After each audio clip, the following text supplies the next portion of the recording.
하나님이 하나님의 백성들을 선택을 했고 또 하나님의 백성들이 하나님을 선택한 것 같지만 하나님 앞에는 선택을 받은 겁니다. 우리는 인간 중심이기 때문에 내가 누굴 선택을 했다. 예를 들면 배우자를 내가 선택을 했고 회사를 내가 선택을 했고 다 내가 선택했다고 생각합니다. 그러나 우리가 냉정하게 한번 생각해 보면 선택의 주체는 언제든지 나인 적은 없었습니다. 하나님이 하나님의 방법으로 선택을 합니다. 예를 들면 어떤 음식을 먹을까에서부터 어떤 진로를 선택할까, 어떤 배우자를 만날까에 이르기까지 크고 작은 선택의 기로들 앞에 우리가 설 수밖에 없지만, 그래서 그 선택의 주체가 항상 나라고 생각하지만 만일 그게 나였다면 세상은 이렇게 안 되거든요. 그렇죠? 내가 만일 선택했으면 지나놓고 보십시오. 내가 왜 그런 선택을 했겠습니까? 모든 삶이 그렇습니다. 여러분들 부부간에도 서로 지금 100점이어서 100% 만족해서 사는 사람들만 있는 건 아니잖아요. 그러면 그 부족한 부분들을 여러분들 어떻게 해석을 해야 됩니까? 우리는 둘 중에 하나를 이렇게 선택하는 거라고 생각합니다. 그러나 냉정하게 얘기하면 둘 중에 하나를 선택하는 건 곧 뭐냐면 둘 중에 하나를 버리는 선택을 하는 겁니다. 둘 중에 하나를 취하는 게 아니고 이걸 취했다는 말은 둘 중에 하나를 버렸다는 얘기거든요. 그래서 취하는 것도 우리가 믿음으로 신앙의 기준으로 잘 취해야 되지만 이렇게 하나를 취할 때 내버릴 수 있는 것도 신앙의 기준으로 버릴 수 있는 삶의 결단도 지혜도 우리에게 있어야 신앙도 삶도 하나님 앞에 아름다운 삶들을 살 수 있는 줄로 믿습니다. 가장 훌륭한 사람들은요, 모든 걸 버리고 그 중에 하나만 선택한다는 말이 있습니다. 등산을 할 때 여러분들 많은 걸 짊어지고 갑니다. 혹시 히말라야 산을 등산하는 사진을 동영상을 본 적이 있나요? 히말라야라는 영화가 한번 나온 적이 있었죠. 그 사람들도 배낭 하나밖에 안 짊어지고 가거든요. 배낭 안에는 뭐가 있을까요? 없으면 안 되는 것, 꼭 있어야만 되는 것, 그게 필요합니다. 생명하고 직결되는 것 밖에는 거기 없습니다. 불편한 건 얼마든지 감수해야 됩니다. 꼭 생명과 이게 없으면 안 되는 생명과 직결된 것만 짊어지고 가는 게 정상을 향해서 가는 짐 보따리 안에 있는 것들이거든요. 우리는 신앙생활하면서 너무 많은 것들을 이렇게 짊어지고 있습니다. 얼마든지 이렇게 버릴 건 버려야 되는데 버리질 못하고 움켜쥐고만 있다가 진짜 필요한 순간에 필요한 것까지도 이렇게 같이 다 놓쳐버리는 그런 삶을 삽니다. 지금 무엇을 우리가 선택합니까? 두 손에 꽉 쥐고 망설이는 것 같은 삶을 살지는 않습니까? 버릴 줄 아는 과감함이 필요한 건 내가 하나님 앞에도 선택함을 받았기 때문에 그렇습니다. 내가 뭔가를 선택할 때도 그 기준이 중요하지만 하나님 앞에 내가 선택받은 자로 살아갈 때도 그 기준은 너무 중요합니다. 여호수아가 모세 죽은 다음에 참 우리가 아는 대로 성공적으로 이스라엘을 이끌었습니다. 그리고 가나안 땅 들어가서 이렇게 12지파대로 다 땅을 이렇게 분배를 하고 정말 멋지게 그 삶을 마무리하는 끝판에 우리가 아는 대로 이제 왕 세워달라는 얘기도 막 나오고요. 이 여호수아가 참 마음이 답답해졌습니다. 그래서 백성들을 모아놓고 장로들을 모아놓고 그런 얘기를 했습니다. 나와 내 집은 오직 하나님만 섬기겠다. 하나님만 선택한다. 그러니까 너희들은 우상을 섬기든지 뭐 이 땅의 신을 선택을 하든지 너희들은 알아서 해라. 알아서 해라. 나와 내 집은 하나님만 선택한다. 오늘 하루의 선택이 오늘 하루를 최선을 다할 수 있는 삶일 수 있습니다. 새벽기도 나오는 이유가 뭡니까? 오늘 하루를 주님께 맡기면서 하루를 시작하는 마음이잖아요. 선택권을 하나님 앞에 드리는 겁니다. 오늘 내 인생을 내가 살겠다고 하나님이 날 도와달라고가 아니고 내 인생의 선택권을 하나님 앞에 하나님 손에 얹어드릴 테니까 하나님께서 하나님의 방법으로 나를 선한 길로 인도해 주십시오 하는 신앙 고백이 새벽제단인 줄로 압니다. 이걸 모르니까요, 새벽 기도 나와서 기도하는 거나 집에서 이불 속에서 기도하는 거나 똑같다고 보는 거예요. 똑같잖아요. 하나님 앞에 기도하는 건데 어딘 하나님 안 계시나요? 이불 속에 하나님 계실까요? 안 계실까요? 이불 속에도 하나님 계시죠. 왜 안 계셔요? 새벽 기도하는 새벽 제단에만 하나님이 계실까요? 맞다니까요. 그러니까 새벽 기도 나올 필요는 뭐 있어요? 이불 속에서 하나님 앞에 중얼거리면서 기도해도 하나님 다 알아들으시는데. 그래서 여러분들 선택을 지혜롭게 하셔야 돼요. 그럼 새벽 기도 나온 사람들은 다 등신들인가요? 주님 안에서 여러분들 이 신앙의 체험은 바로 그겁니다. 탁월한 선택, 후회 없는 선택은 할 때는 잘 모를 수도 있습니다. 기준이 하나님의 말씀의 기준이기 때문에 하나님의 말씀을 붙잡는다고 하는 간절함으로 우리가 선택을 하지만, 그러나 그 선택이 금방 고난도 따르고 손해도 따르고 조롱도 당하고 왕따도 당하고, 그래서 그 선택이 잘한 건지 못한 건지 모를 때도 있어요. 그러나 시간 지나 놓고 보면 하나님께서 그 선택에 대한 놀라운 역사들을 하는데, 그 결과를 보면 내 선택이 하나님 앞에 어떤 선택이었는지를 다 깨닫게 됩니다. 아브라함을 여러분들 한번 보실까요? 하나님께서 아브라함을 축복하는데, 아브라함은 우리가 아는 대로 본토 친척 아비집을 떠나서 내가 네게 지시할 땅으로 가라. 나이 75세에 하나님이 아브라함을 불렀습니다. 자, 여러분들 우리 같으면 얼마든지 뭐 알아서 하는 일이지만 이 좋은 세상에 어디 가면 못 살아요. 그런데 그 당시는 씨족 사회고 더 커도 부족 사회일 때입니다. 그 씨족을 떠나면 이거는 설 자리가 없어집니다. 요즘 같은 이런 세상도 서울에서 시골에 귀농했다가 왕따 당하고 도저히 못 살아가지고 다시 서울로 서울로 다시 올라간다는 사람들의 그 귀농 실패 간증기들이요, 얼마나 많이 인터넷에 올라와 있는지 몰라요. 시골 가면 인심 좋은 줄 알고, 시골 가면 농사 짓는 비법도 다 가르쳐 주는 줄 알고 그렇게 하고 와서 보따리 풀어놓고 시작을 했는데, 세상에 농사 짓는 비밀도 안 가르쳐 주지, 서울에서 왔다고 말도 안 통하지, 이게 왕따를 당해 텃세에 이게 적응을 못 해가지고요, 눈물 흘리면서 돌아 올라가는 사람들이 그렇게 많대요. 여러분들 요즘 세상도 그런데 그 씨족 사회에서 어떻게 살겠어요? 한번 생각 한번 해봐요. 씨족을 떠난다는 말은 죽으려고 작정한 사람들이나 하는 일입니다.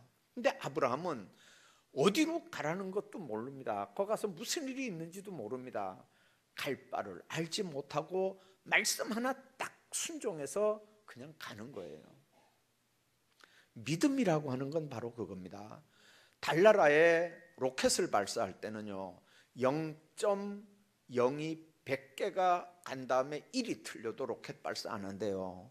왜 그러냐면 여기서는 0.0 100개 다음에 1이지만 거기 도착할 때는요 이 거리가 길기 때문에 이 거리가 얼마나 가다가 보면 이게 오차가 나는지 이쪽에 로켓이 떨어져야 되는데 나중에는 저쪽 가서 떨어지면 일도 못하고 나중에 완전히 우주 미아가 된다는 거죠. 과학은 그래요. 0.1에 0이 99개가 붙어도 발사 안 한대요. 근데 믿음이라고 하는 건 반대입니다. 오히려 가능성이 없는 것 같아도요 말씀 하나 딱 믿고 그냥 가는 게 믿음이잖아요. 그래서 바라는 것들의 실상이고요 보이지 않는 것들의 증거고요 하나님 안에서 사는 삶의 모습들이 그렇습니다. 그래서 그런 사람들의 삶의 모습은 현재보다 미래를 바라봅니다. 아브라함은 현재 기쁨이요 자랑거리인 사랑하는 아들 이스마엘을 버리고 하나님께서 약속하신 아들인 이삭을 선택합니다. 한번 생각해 보십시오. 인간적으로 요즘에 2대 목동병원에 인큐베이터에 있는 아기들 사망 사건 때문에 난리 났잖아요. 여러분들 뱃속에서 10달 뱃속에 있었던 아이에게 엄마가 이렇게 태명 이름을 부르면서 10달 동안 이렇게 얘기를 했을 테니까 엄마 입장에서 얼마나 정이 들었겠어요. 아기 낳느라고 또 얼마나 고생했겠어요. 근데 정상 체중이 아니니까 인큐베이터에 집어넣고 부모들이 얼마나 마음 졸였을까요? 그 부모만 있습니까? 그 뒤에 할머니 할아버지들 양가에 다 있을 거고 얼마나 여러분들 한번 생각을 한번 해보십시오.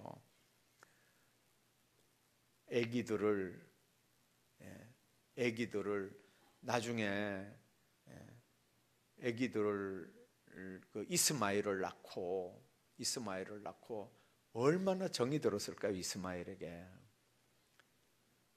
그런데도 하나님이 그 이스마엘은 아니라는 거거든요. 하갈을 통해 낳았다고. 본 부인을 통해서 난 아들이래야 네 후계자라는 거죠. 그리고 얻은 아들을 100살에 얻잖아요.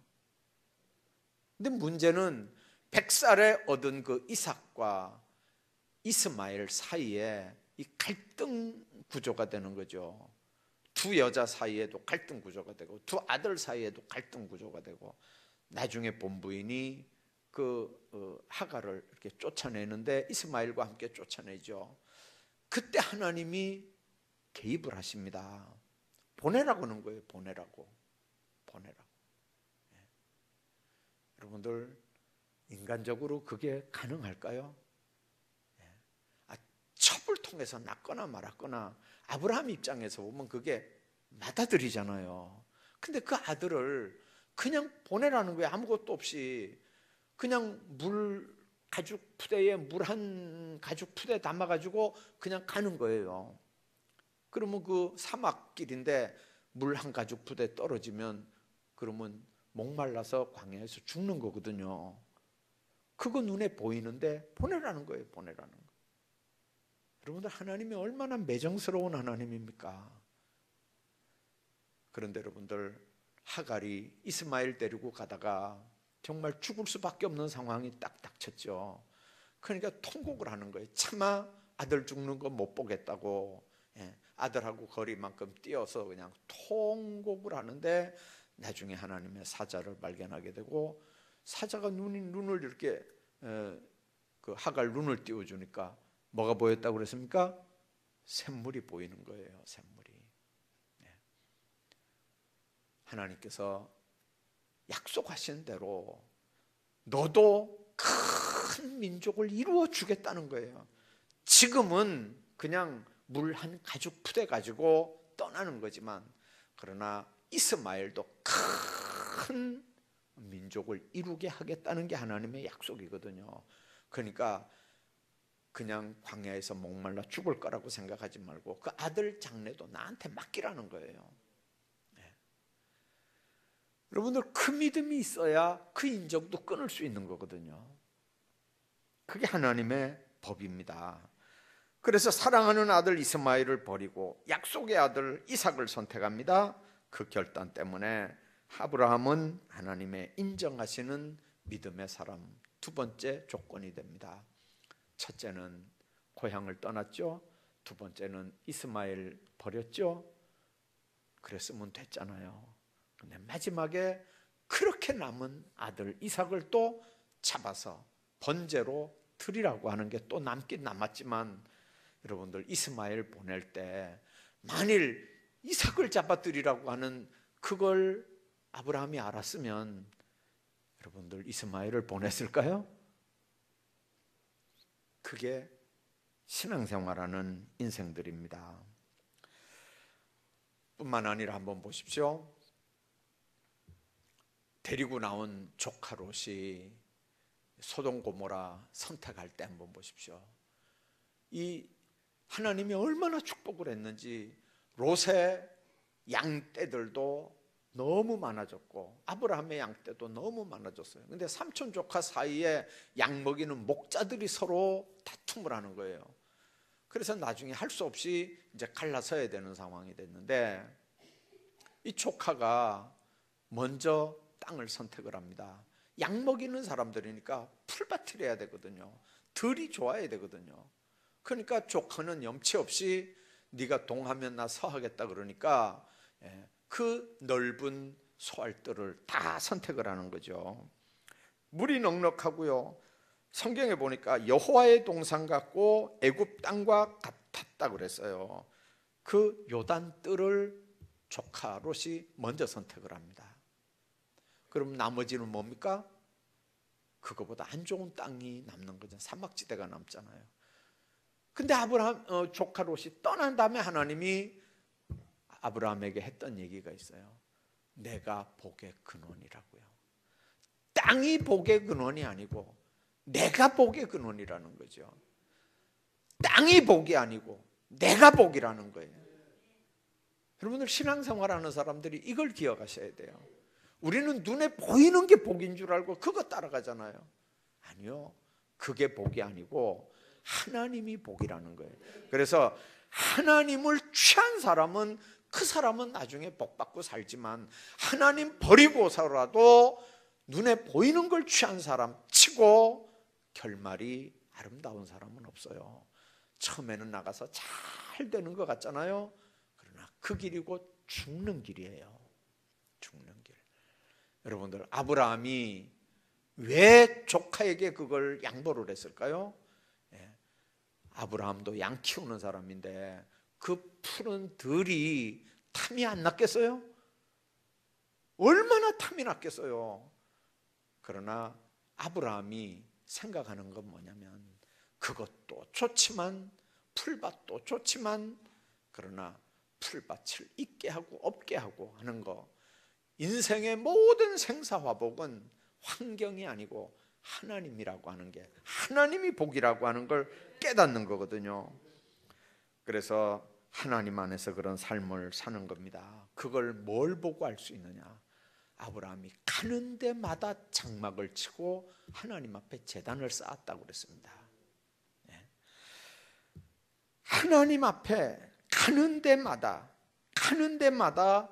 장막을 치고 하나님 앞에 제단을 쌓았다는 얘기가 뭐냐면, 삶의 현장에서 늘 하나님을 인정하는 삶을 살았다는 거예요. 주님 안에서 여러분들에게 얼마나 중요한 말씀인지 모릅니다.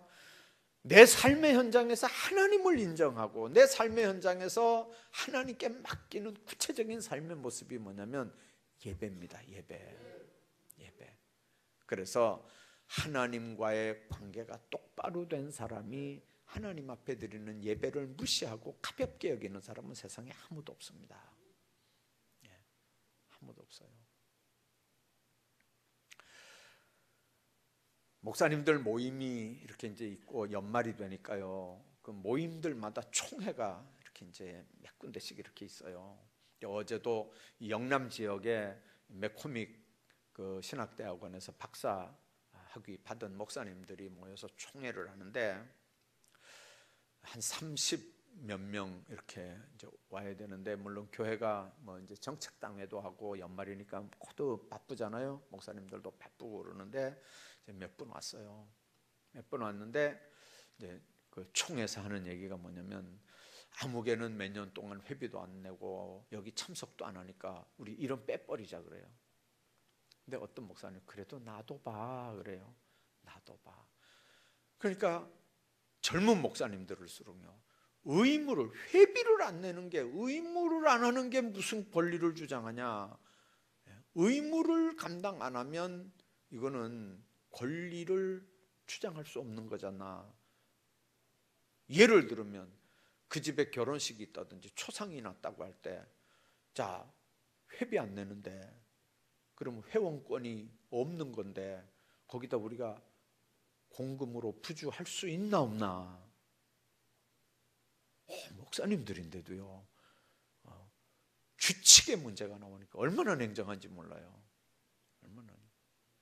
회비를 안 내면 의무를 행하지 않는 거고, 의무를 행하지 않으면 권리 행사 못 하는 건데, 그러니까 회비 안 냈으면 그거 회비에서 주는 것, 개인적으로 부주하는 거는, 광고하고 부주하는 건 맞지만 공금에서 나가는 건 아니다. 그러니까 잘라내자는 얘기 아니냐. 막 이런 얘기도 나와요. 여러분들, 사람 모인 데는 다 그렇습니다. 그 뭐 목사님이고 집사님이고 그 문제가 아니고, 어떤 회의든지 의무를 행하지 않으면 권리가 행사가 안 돼요. 그런데 하나님이 보실 때 하나님의 권위를 인정하고 하나님 앞에 영광 돌리는 삶의 모습이 뭐냐면 예배 드리는 거예요. 예배 드리는 거. 그래서 세례 받을 때 뭐라고 그래요? 서약하잖아요. 세례교인의 의무와 권리를 다 하겠습니까? 그러면 예 그래. 그래서 제가 짓궂어 가지고 가끔 한 번씩 묻잖아요. 세례교인의 의무가 뭡니까? 물어보잖아요. 세례교인의 의무가 뭐죠? 공중예배 출석하고 11조 헌금하고 당회 7위에 복종하고, 그 세 가지는요 세례교인의 의무예요. 처음 교회 들어올 때 세례교인의 의무. 그래서 여러분들, 예배를 경히 여기면 안 돼요. 예배를 가볍게 여기면 안 된다고요. 뭐보다 더 중요합니까? 내 기업보다 하나님 앞에 예배드리는 게 우선순위여야 하나님과 관계가 이게 제대로 정립되어 있는 신앙이에요. 여러분들, 예배보다 더 바쁜 게 있나요? 예배보다 더 중요한 게 있나요? 만일 예배보다 더 중요한 게 있으면 이미 하나님하고 관계에 문제가 생긴 사람이에요. 인간 중심보다 하나님 중심의 삶. 그래서 아브라함은 사람의 편리한 생활을 따라 살기보다는 여호와 하나님을 중심으로 사는 삶을 선택합니다. 그래서 아브라함은 장막을 옮겨서 헤브론에 있는 마므레 상수리 숲에 이르러서 거기서 하나님을 위하여 단을 쌓았다. 거기서만 그랬느냐? 가는 데마다 단을 쌓았어요. 그 말은 뭔 말이냐면, 하나님이 제단 쌓으면서 뭐라고 기도했겠어요? 하나님이 이 예물을 받으신 것처럼 하나님이 우리와 함께 하신다고 하는 확증이잖아요. 확증. 여러분들이 하나님 앞에 드리는 예배가 하나님 앞에 그런 삶이 되기를 주의 이름으로 축복합니다. 선택이라고 하는 건요, 얼마나 중요한지 몰라요. 세상 사람들이 선택하는 것도 중요하고요, 정치하는 사람들이 선택하는 것도 너무 중요해요. 너무 중요해요. 지금 대통령 그 청와대 뭐 비서실장인가 뭐 이마무개가 아랍에미리트 갔다 온 것처럼 그것 때문에 여야가 지금 난리가 났어요. 거기 뭐 하러 갔다 왔는지 밝히라고. 뭐 아마 냄새가 나는 게 뭐가 있는가 봐요. 우리는 몰라도. 그러니까 정치하는 사람들이 그럼 뭐 하러 갔다 왔는데, 국방부 장관이 얼마 전에 갔다 왔는데 거기 네가 또 그 똑같은 목적 때문에 뭐 하러 갔다 왔냐고 막 추궁하잖아요. 몰라요. 우리는 뭐 때문에 갔다 왔는지 모르는데 그것 때문에 시끄러운 것 같아요. 인간들이 하는 일은 뭐가 뭔지 몰라요, 사실은요. 그러나 분명한 건 이 정치인들이 어떤 선택을 하느냐는요, 너무 중요한 거예요. 지금부터 한 150년 전에요, 러시아 땅 중에 알래스카라는 게 지금은 미국에 주로 편입이 돼 있어요. 여러분들, 그때 그 알래스카, 미국 정말 소수의 사람들이 그 마음을 합해가지고 그걸 샀잖아요. 국회에서 난리가 났어요. 그거 샀다고요. 그거 샀다고 난리가 났어요. 그런데 시간이 지나가면 지나갈수록 그게 군사적인 용도로 너무 중요한 게 밝혀졌을 뿐만 아니라 시간이 점점 지나가면 갈수록 세상에 그 밑에 얼음구덩이 밑에 이거는 말로 할 수 없는 지하 자원이 그냥 막 얼마나 지금 묻혀 있는지, 이건 돈으로 감당을 못하는, 이건 계산이 안 되는 엄청난 자원이 그냥 지하에 뭉쳐 있는 거예요. 여러분들, 정치하는 사람들도 코앞에 있는 거 요거 5년 동안 요거만 보고 하다가 나라 망치거든요. 적어도 10년, 20년, 30년 내다보고 이렇게 정책을 수립할 수 있도록 위해서 우리가 기도해 줘야 되는 거거든요. 여러분들, 정치도 그런데 영혼 문제는 어떨까요? 영혼 문제. 냉장고, 옛날에 냉장고 선전할 때 그랬잖아요. 한 번 선택이 10년을 좌우한다고. 냉장고 하나 사면 10년 쓴다니까. 그러니까 냉장고 하나 그 광고할 때 모델이 나와서 그랬어요. 한 번의 선택이 10년을 좌우합니다. 영혼 문제는 어떨까요? 한 번의 선택이 10년이 아니고요, 영원을 좌우하는 거예요. 천국 지옥을 좌우하는 거예요. 신앙 안에서 하나님 중심으로 선택을 얼마나 잘해야 되는지, 그래야 하나님 앞에 미래를 보장받는 하나님의 사람들이 되는 줄로 믿습니다. 여러분들 아는 빌 게이츠 같은 사람은요, 인간은 선택하며 사는 고등동물이라고 그랬고요, 칼발트 같은 유명한 신학자는요, 3일 동안 기도하고 모든 걸 결정한다 그랬어요. 3일 동안 기도하고 결정한대요. 순간적인 것보다 영원한 걸 선택해야 된다고 칼발트 그런 유명한 얘기를 했어요. 프랑스 소설가였던 빅tor 리고, 그 사람은요, 원고 하나 수정할 때도요 5일 동안 기도하고 원고 하나를 수정했다 그래요. 이 글을 선택해야 될지 이 글을 선택해야 될지, 이 두 개 하나 선택을 하려고 할 때 그 문제를 놓고 5일 동안 기도를 하면서 하나님 앞에 선택했다는 거예요. 그리고 여러 사람들의 의견을 물어서 조율을 했대요. 기도하는 사람들을 골라가지고. 여러분들, 교회 안에 정책을 수립하는데 기도 안 하고 정책 수립할 수 있겠어요? 얼마나 심각한지 몰라요. 나중에 이제 구미제일교회 목사님 우리 교회 한번 이제 모시려고 그러는데, 그분이 그 신문에, 이렇게 교회 탐방하는 신문에 그런 얘기가 있어요. 자기들은 그 구미 시민교회는 이 목사님 와서 얼마 후부터 이제 당회를 하면 당회원 부인들이 그 당회실 바로 옆에, 아마 거기는 기도실이 있나 봐요. 그 당회실 옆에 기도실에 다 모여가지고 당회가 은혜스럽게 끝나게 해달라고 그 장로님들 부인들이요, 끝날 때까지 열심히 기도한대요. 열심히 기도한대요. 당회가 길어졌다 그러면 그 장로님들은 그날 밤에 가서 사모님들한테 밥도 못 얻어 먹나 봐. 얘기하는, 당신 때문에 당회가 이렇게 길어진 거 아니냐고 막 하도 그래가지고. 여러분들, 정말 장로님들만이 아니고 장로님 부인들도 그렇게 기도하는 당회가 돼야 교회가 정책이 똑바로 수립된다고요. 하물며 한 나라를 움직이는 대통령이나 국무위원들을 위해서 우리가 얼마나 기도해야 되겠어요. 하나님 안에서 어떻게 우리가 신앙생활해야 되는지를 다시 한번 생각을 하고, 오늘 본문 가운데서 생각해야 되는 건, 우리는 선택함을 받은 사람들이거든요. 하나님의 선택함을 입은 사람들이 하나님 앞에 어떻게 처신하느냐에 따라서 그 삶의 모습은 믿음의 조상이 되는 복도 누릴 수 있고요. 아까 얘기했잖아요. 하나님 앞에 선택받는 복도 있지만 동시에 하나님 앞에 버려지는 복도 있다고요. 우리가 하나님 앞에 잡히는 순간에 그렇지 못한 또 나는 버려지는 역사들을 체험을 합니다. 그 문제를 놓고 바울이 뭐라고 고민하냐면 종이와 먹으로 쓰지 않고 너희에게 가서 대면해서 말하겠다. 왜 그럽니까?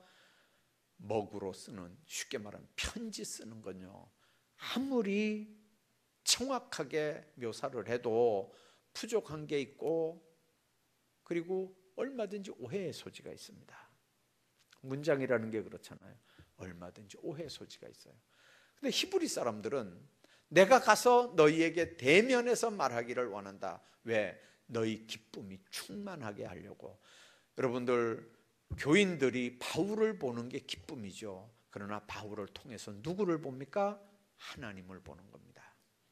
이스라엘 유대 사람들 습관은요, 중요한 얘기가 있으면 둘이 해요. 둘이 하는데 그 사람들은 의식이 뭐냐면 당신이 섬기는 하나님과 내가 섬기는 하나님은 하나다. 그러니까 우리가 둘이 앉아있지만 여기는 지금 하나님이 계시니까 셋이 앉아가지고 하나님 앞에 비밀을 이야기하는 거예요. 그러니까 둘이 해놓고 나중에 오리발 내밀 수 있나요, 없나요? 그게 하나님을 대적하는 일이거든요. 거짓말의 근거도 여기서 나오는 거예요. 너하고 나하고 한 얘기, 하나님이 그 자리에 같이 있었지 않느냐. 내 안에 하나님의 영이 있고 네 안에 하나님의 영이 있다면 너와 내가 하는 여기에 하나님이 함께 계셨지 않느냐. 그러니까 딴 얘기하면 안 된다는 거죠. 하나님이 거기 함께 계시니까. 편지로 하는 건 얼마든지 오해가 있지만 만나서 대화하는 걸 통해서 하나님의 은혜가, 기쁨이 충만하다는 거죠. 택하심을 받은 내 자매의 자녀들이 네게 문안한다. 자매의 자녀들, 얼마나 자녀들과의 관계가 잘 됐으면 1절에 장로인 나는 택하심을 받은 부녀와 그의 자녀들에게 편지한다 그랬지 않습니까? 부녀들에게만 하는 게 아니고 그 부녀의 자녀들에게 편지한다 그랬고, 마무리를 어떻게 하냐면 내 자매의 자녀들이 네게 문안한다고 그렇게 편지합니다. 우리 믿음도 너무 중요하지만 내 자녀들의 믿음이 하나님 앞에 너무 아름답고요. 그 자녀들의 삶이 우리를 하나님 앞에 더 아름답게 세우는 축복의 역사가 있는 줄로 믿습니다. 하나님 앞에 오늘도 복된 삶들 사시기를 주의 이름으로 축복합니다.